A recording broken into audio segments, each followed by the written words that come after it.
kì í ṣe lẹ́nu ẹ, this is the part 2, kì í ṣe ní ẹnu ẹ ló jẹ́ kí wọ́n gbọ́rù yẹ. Jẹ́ kí n tún kàyí fún ẹ. Orí olórí lọ́pọ̀lọpọ̀ nínú yín lò travel kó Nàìjíríà. Ẹ ṣì wà nílùú òyìnbó náà, ẹ ṣì ń ṣẹ̀sìn. Ṣé o fẹ́ fara ẹ wé bàbá Sunday Igboho ni? Ọlọ́run wàláì, Ọlọ́run dá tán. Ní beautiful ni, Ọlọ́run dá tán. Má bínú pé mo sọ beautiful pé mi ò kàwé, mo máa ń sọ fún ẹ pé mi ò kàwé. Tó yẹ o lè judge mi, o lè bú mi, tó pé mo ti sọ already pé mi ò kàwé púpọ̀. Kó o tó pè mí lólógùn, tó pé mo ti jáde, kó o tó pè mí ní fake, èmi gan ti jáde tẹ́lẹ̀ kí n sọ pé ológun ni mí o, kò lódó tó sọ kò affect mi, ó kàn ń gbé mi sókè ni, bó ṣe spread ẹ̀ kiri yẹn, wá wo àwọn ọ̀pọ̀lọpọ̀ èèyàn ló ń pè mí lórí iṣẹ́ tí mò ń ṣe bàbá. Àwọn máa ní fibroid, kò sí wàhálà. Adé sọ nǹkan tí mo fẹ́ gbà fún wọn, tí wọn ò lè sọ pé kí n lọ fowó mi ṣe fún wọn, that is all. Mi ò ń ṣalágbe. Àwọn máa ní diabetes, wọ́n ní báyìí ni o, ó dẹ̀ ń ṣiṣẹ́ o. Àwọn máa ní hypertension, gbogbo yẹn kékeré ni. Àwa máa ṣe wí àtẹ̀dò fún hypertension, ẹ máa wálẹ̀, gbogbo ẹ máa stable. Wọ́n ń pè wá, ìwọ máa share mi kiri, a máa share pé I am a fake pastor. Ìwọ máa share, bó ṣe share yẹn làwọn tó ń gbede lọ́dọ̀, they are so encouraged in it, they have interest in it. Kò sí nǹkan tó ṣe mí, pastor ẹ ló ṣe hide under the umbrella tí kò fẹ́ jẹ́ kí wọ́n mọ who is him. Èmi, I have come out to tell people this is me. Irú ẹni tọ́lọ́run dẹ̀ ń fẹ́ nìyẹn, àwọn tó lè jogún ọ̀run nìyẹn. Gbogbo yín pátá, ìjọ tẹ bá kú, ẹ lérò pọ́jọ́ ìsinmi níjọ́ ikú ni. Ẹ ò ní ìsinmi kankan, kò sẹ́ni tó ní ìsinmi. Téèyàn bá tún kú tán, ó tún lọ sí kóòtù Ọlọ́run ni. Kò sí bóyá fẹ́ ṣe. Many of you think when we die we go to rest. Where? Níbo ló ti fẹ́ rest? Lẹ́yìn tó bá kú tán, gbogbo ìwà burúkú tó ṣe láyé, ó ṣẹ̀ṣẹ̀ máa bẹ̀rẹ̀ sí ń gbé jáde nínú kóòtù Ọlọ́run. In God court, they will begin to bring it out. Wàá from 1 fight to 5, from 1 fight to 5. Oh, ní rest kankan, kò sẹ́ni tó fẹ́ rest lọ́run. Ẹnìkan tó máa rest ní ọ̀run lẹ́ni tó yege lẹ́yìn tó lọ́run gbèdé nínú kóòtù tán, tó wo gbogbo iṣẹ́ ọwọ́ ẹ̀, tó rí pé iṣẹ́ ọwọ́ ẹ̀ ó yege, òun nìkan ló lè rest lọ́run. Nítorí ẹ̀ kò ronú dáadáa. Don't think that when you get to heaven you want to go and rest. Rest where? You are going to the almighty court, not this federal court of Nigeria, not the federal court of Kotonu. Àwọn yẹn ṣì máa padà lọ bá God court ni. When God comes. Iṣẹ́ nu ẹ ló jẹ́ kó ti jáde. Orí ẹ̀ kó tó sọ̀rọ̀.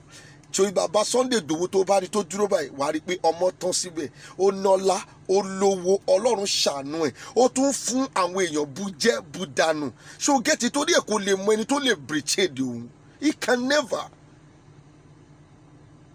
Ní tó o bá ń ṣe pé ọmọ Yorùbá tó ti fi gégùn ni ẹ, ṣé ó jẹ́ kí wọ́n betrayed ọwọ́ tó bú ẹ? Ṣé ó jẹ́ kó betrayed ọwọ́ tó fi business wọ̀n? Ṣé ó jẹ́ kí wọ́n betrayed ọwọ́ tó fi ọ̀nà wọ̀n? Yorùbá. I learned a lot of things in this struggling.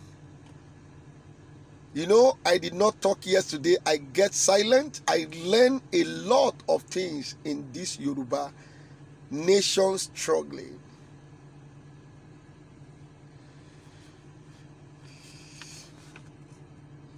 It is a criminal offense for anyone to travel into the UK.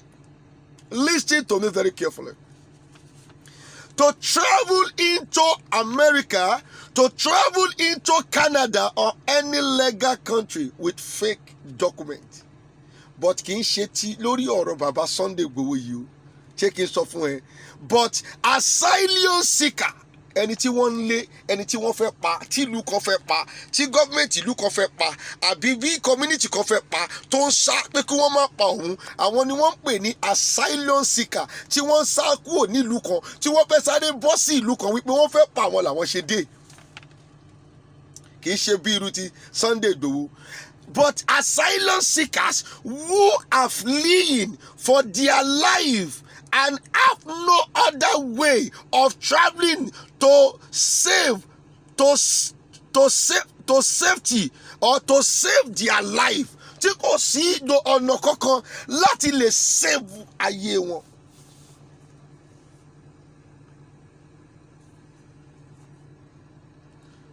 They have this waiver under 1951 refugee convention. They have a waiver. So they can use anything. They can use any travel document. Under 1951 law of refugee convention, they can use anything to travel. Ìbò náà lè wọ́n náà lọ ń ṣe ń lu òyìnbó yẹn tó máa lọ káwọ́ sókè fásàìlọ irọ́ kọ́ ló lọ pọ́nbẹ̀ wọ́n wá jáde ṣó jẹ́ kó gbẹnu ẹ̀ kò jẹ́ kí bàbá yẹn lo passport yẹn kò jẹ́ kó ṣe gbá ṣó jẹ́ kó gbẹnu ẹ̀ ara gbogbo ọ̀nà tí a fi wà discourage nìyẹn ara gbogbo ọ̀nà tá a fi rí pé Yorùbá ẹlẹ́nu méjì nìyí ni ara gbogbo ọ̀nà tá a fi rí pé Yorùbá asinide bíi tẹ́niyín ara gbogbo ọ̀nà tá a fi rí pé Yorùbá tẹ́ẹ̀bá tí ìbáyé èèyàn jẹ́ òní padà lẹ́yìn èèyàn ara gbogbo èèyàn tá a fi mọ̀ pé Yorùbá ẹnìkà ilé máa láyé gún tó bá ti yẹ máa láyé ògùn mọ́. Ìkà ni Yorùbá inú mi gbọgbẹ́ lójoojúmọ́ ẹ wá ní Koiki kìnìkan Koiki still remain that man standing. I am telling you, he remain the man standing. Nothing can change it. He remain no. Èmi ò wo program ẹnikẹ́ni tó o bá pè mí tí bá ní kó ní sùúrù mi ò tí ì gbọ́ information tó gbọ́ mi tó pé mi ò fẹ́ sọ ohun tí mi ò mọ̀ màá ní sùúrù màá wá padà pé Koiki dé báwo ló ṣe jẹ́ ọ̀nà wo ló gbà kí ló happen.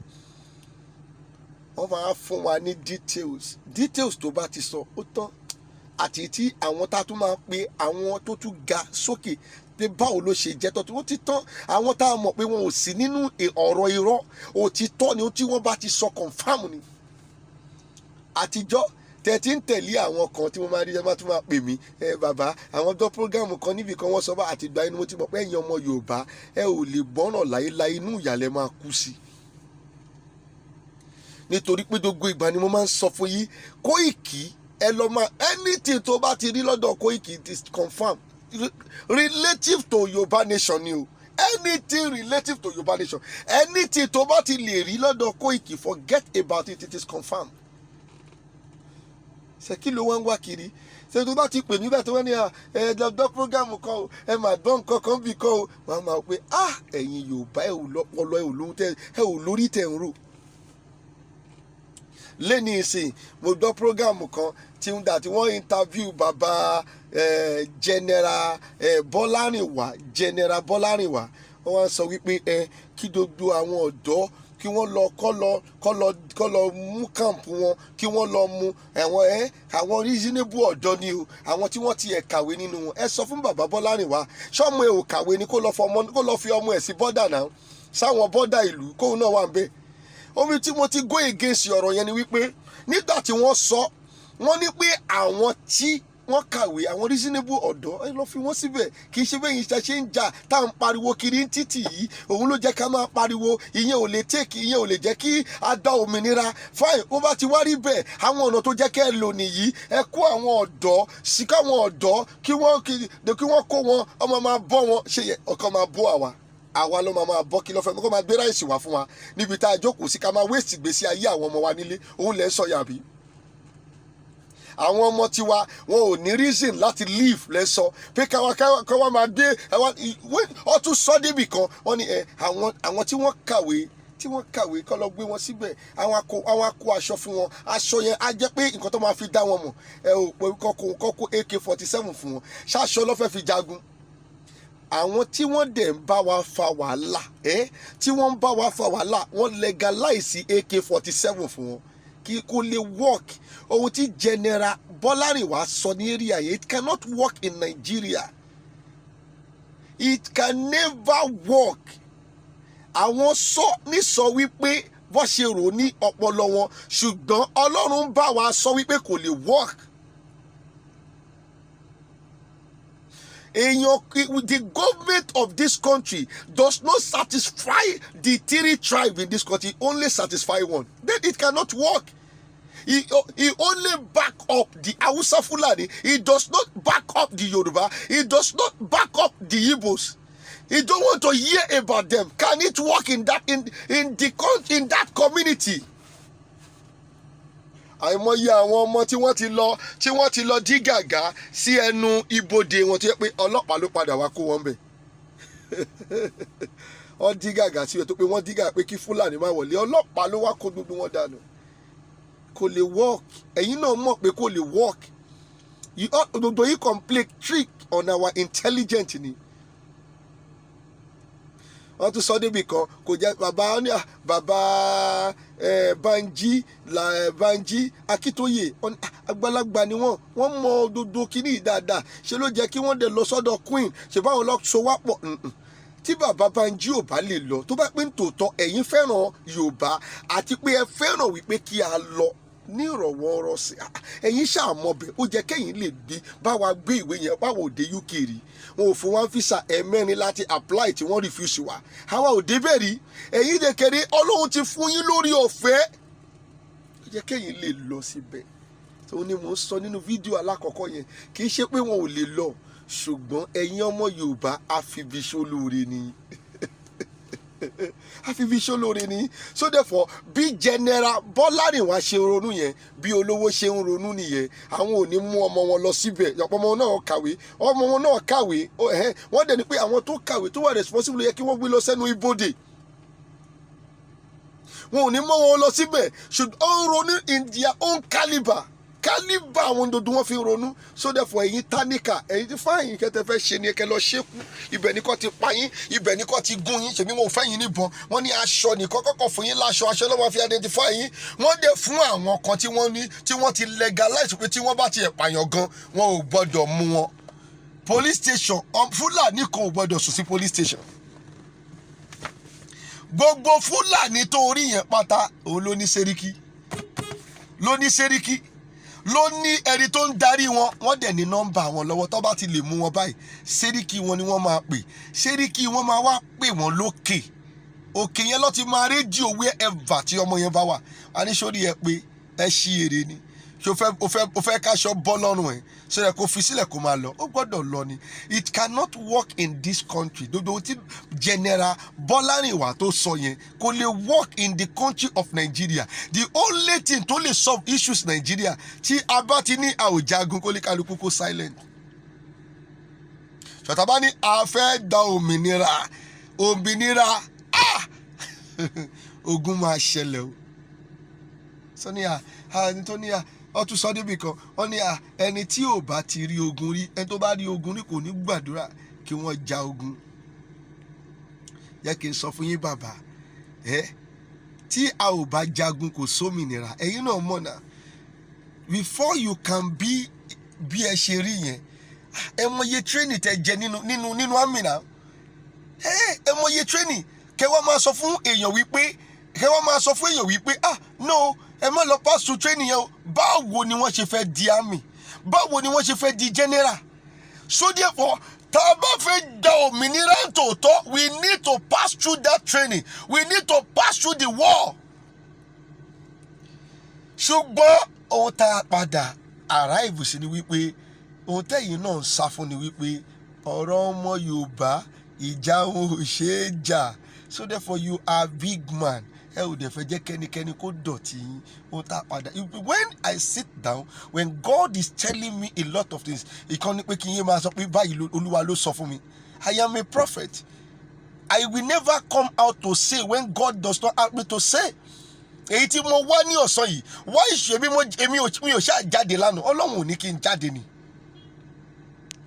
Bí Ọlọ́run bá ní kí n jáde, màá jáde. Ọlọ́run ló ní kí n jáde lọ́sàn yìí. Yes. Màá jáde, màá sọ̀rọ̀. Ọmọ àlè ni ẹ́. Wòlíì tó wà nílé yín ò perform to me. Go and call your pastor outside. Go and call your prophet outside. Let them see me one on one.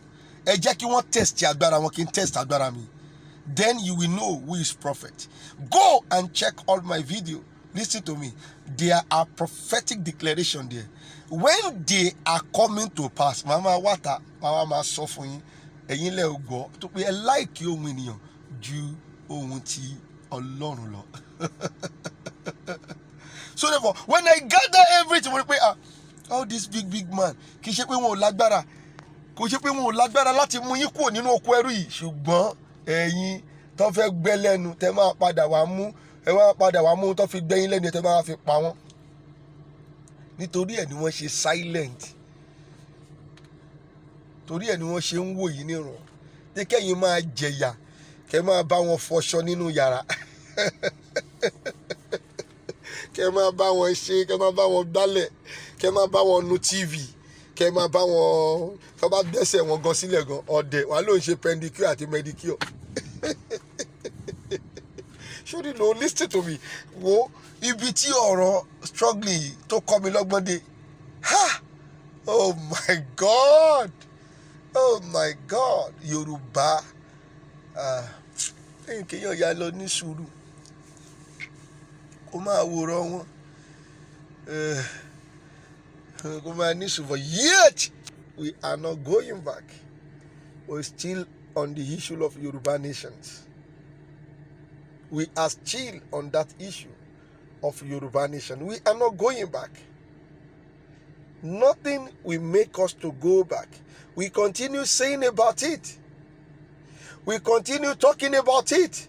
Because we know Yoruba nation is elected by God, not by man.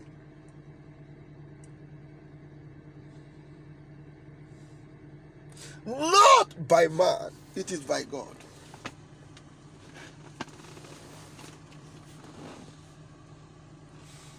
Ẹ jẹ́ ká mọ ohun tá à ń ṣe.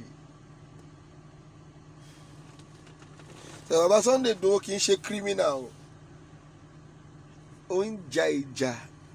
Ìwọ náà dẹ̀ mọ̀ bẹ́ẹ̀, ṣùgbọ́n torí pé ìwà burúkú inú ẹ̀, ó ní kò jẹ́ kó sọ òtítọ́. He's not a criminal. He's a freedom fighter. He's helping me. He's helping you. He's helping my children. He's helping your children. He's helping your family. He's helping my family. So that kí ikú Fúlàní má bàa pa wá. Gbogbo yín wá ń sọ oríṣiríṣi nǹkan tó wù yín nítorí pé wọ́n mú.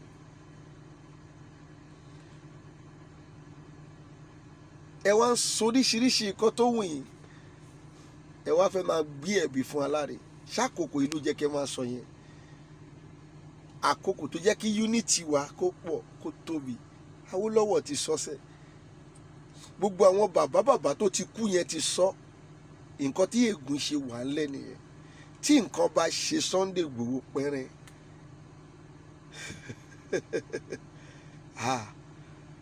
Ẹ ò ní bọ́ nínú ègún láéláyé ẹ̀yin ọmọ Yorùbá. Ẹ lọ kọ̀ sílẹ̀. Ìwọ ló ní mi kì í ṣe ìránṣẹ́ Ọlọ́run. Gbogbo ẹ̀yin ọmọ Yorùbá tẹ́ wà nídìí ìkà, tẹ́ wà nídìí pé kó lọ bàjẹ́ kó bàjẹ́ yẹn, ẹ ò lè bọ́ nínú ègún ẹ̀. Ṣùgbọ́n nǹkan ò ní ṣe nítorí pé ẹni tọ́lọ́run fẹ́ ni. Ó gbọ́ bó ṣe kọ́ ni. Ó ní òun lọ́lọ́run fẹ́. Sunday Igboho ṣáá lọ́lọ́run fẹ́. Nítorí pé ó wà láàyè yìí o. Igboho ìwọ lọ́lọ́run fẹ́. Igboho kú Àjàgórà mi.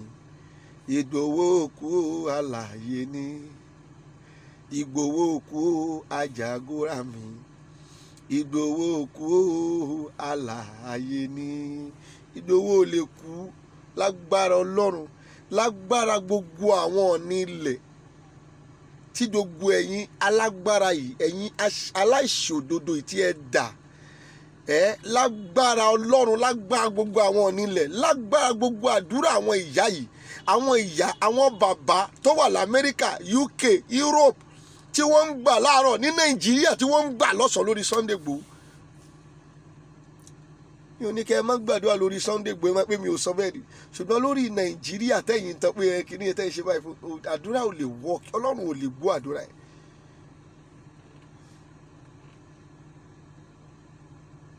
Kò lè gbọ́, kò sọ̀rọ̀ níbẹ̀. Ọlọ́run ò lè gbọ́ àdúrà lórí ọ̀rọ̀ Nàìjíríà.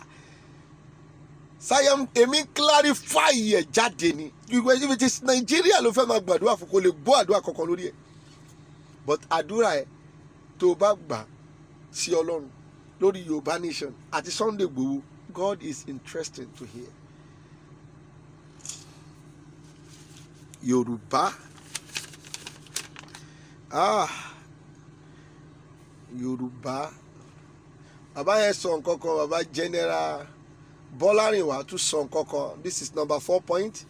Wọ́n ní ká má sọ pé nítorí pé Yíbò wọ́n láwọn fẹ́ lọ làwọn náà ṣe fẹ́ lọ. No, Yorùbá struggling is different. Yíbò, Biafra has been in it for long. Yorùbá struggling is different. Biafra, it is different. We can kò ṣe nítorí kò ṣe tó wí Yíbò fẹ́ lọ. No. Kì í ṣe nítorí ẹ̀. Ọlọ́run ló sọ pé Yorùbá máa lọ, and we still stand on it. We pé sẹ́ kí lọ́lọ́run lè sọ tí kò ní wá sí ìmúṣẹ.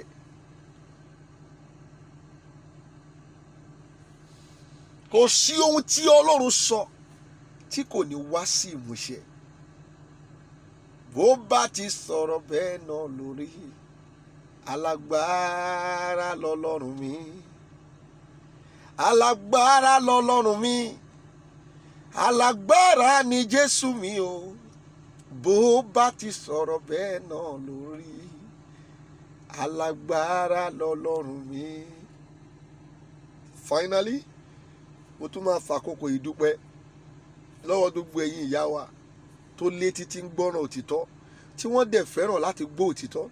Lọ́wọ́ ẹ̀yin bàbá wa, ẹ̀gbọ́n wa àtàbúrò wa, Nàìjíríà lẹ́wà ní àti òkè òkun, tí wọ́n fọ́n ní etí tí wọ́n ń dọ́ òtítọ́ ṣùgbọ́n tí wọ́n tún fẹ́ràn láti gbọ́ òtítọ́. Mo fi àkókò yìí tún dúpẹ́ lọ́wọ́ yín. Ẹ̀yin ẹ ṣíà, ẹ jẹ́ kó dé ibi tó jẹ́ kó dé. Ẹ̀yin ọmọ Yorùbá, àfi tẹ́ ẹ bá jà fúnra yín. Àìjà fúnra yín, ẹ jẹ́ ká wo ibi tẹ́ ẹ fẹ́ bá dé. Àkókò ti tó kó jà fúnra ẹ̀.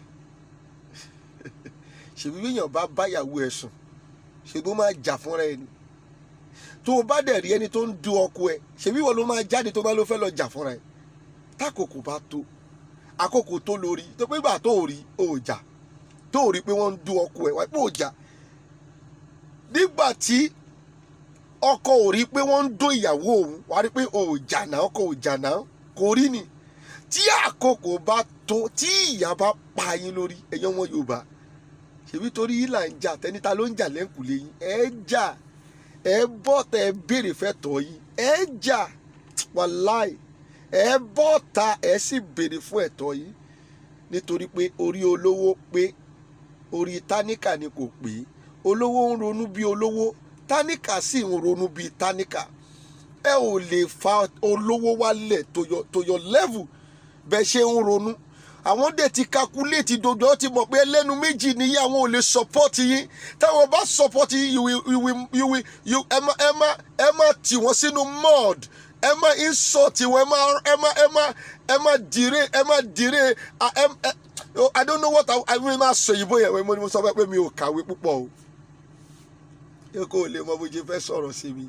Ṣé tó bá wá sọ̀rọ̀ sí mi kò ní dùn mí. Mi ò kàwé púpọ̀, ìwọ̀nba tí mo kà ní. Ṣé olówó ti rí gbogbo ẹ̀ bẹ́ẹ̀? Nítorí ẹ̀ ṣe pé wọn ò support dodo struggling yìí. Ẹ wá rí ẹni tí ó dìde, tọ́lọ́run gbé dìde ń tòótọ́, tó dẹ̀ ń gbá struggling yẹn lọ. Ẹlẹ́nu méjì wá ní gbogbo ẹ̀yin ọmọ Yorùbá. Ẹ fẹ́ máa dá wọn lẹ́bi. Ẹ jẹ́ kí n sọ fún yín. Ọlọ́run ló gbé Sunday Igboho dìde. Ọlọ́run ló gbé Yorùbá nation dìde. Ọlọ́run ló ní Nàìjíríà máa pín. Ọlọ́run dẹ̀ tún sọ fún wa wípé sẹ́ àwọn tẹ́ ẹ rí tẹ́ ẹ pè ní ìjọba yín ò ní jẹ́ kẹ́ ẹ lọ. Ṣé gbogbo òun wá sí ìmúṣẹ sí? Ṣé gbogbo tí mo sọ yẹn ò wá sí ìmúṣẹ? Gbogbo ò wá sí ìmúṣẹ. Ó ní the only way tẹ́ bá ti mọ̀ pé tòótọ́ ẹ fẹ́ lọ, ológun lẹ máa jà. Tẹ́ bá wá mọ̀ pé ẹ ò fẹ́ lọ, ẹ fi wá sílẹ̀, ẹ fi ẹ̀mí wẹ́ jẹ́ ká fi gbogbo ẹ̀ sílẹ̀ ká máa wòran. Tẹ́ bá ti mọ̀ pé ẹ fẹ́ lọ, ṣe bá rẹ̀ náà nìyẹn. Indomie, àwọn tí wọ́n dúró síbi tí wọ́n ti máa pín Indomie lánàá ní ìrọ̀lẹ́ àná ní Ṣàgámù, wọ́n lé ní 500 Indomie kọ̀ọ̀kan. Indomie, nítorí pé wọ́n fẹ́ dìbò lọ́la, wọ́n fẹ́ dìbò ní ọ̀la ìjọ Friday Saturday. Àwọn tí wọ́n fẹ́ gba Indomie, just one Indomie. Àní mo dẹ̀ ń sunkún, I am just crying. Pé ṣé àwọn tá à ń jà fún náà nìyí? Ṣé àwọn tí àwa ń jà fún náà nìyí? Ó yá jà fúnra ẹ̀. Tóbi tó dáhùn tó ní ẹ̀ ń jà fún yìí.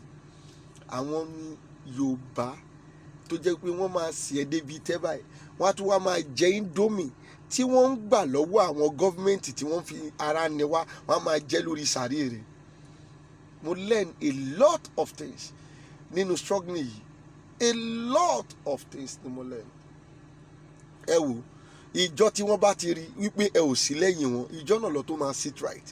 Bá ṣe ń sọ tó látọdún yìí, láti bí ọdún kan sẹ́yìn tá a ṣe ń sọ Yorùbá nation, ṣé ó jẹ́ ká tún rí adúrú èrò bẹ́ẹ̀ lẹ́yìn politician níbi tí wọ́n ti ń campaign tí wọ́n wá ń dúró de indomie just one ẹyọ kan báyìí ni. Ṣó jẹ́ ká tún rí èrò lẹ́yìn àwọn ọba tó ń ṣe ẹ̀sìn kiri ládùúgbò tó ń kóyàwó kiri, àwọn èrò wa ń wà lẹ́yìn, wọ́n wá ń lùlù. Ìjọ tẹ́ ẹ bá ti kúrò lẹ́yìn wọn, ìjọ náà lọ ti rí pé omi tán lẹ́yìn ẹja wọn. Ṣùgbọ́n ò rẹ́dì láti kúrò.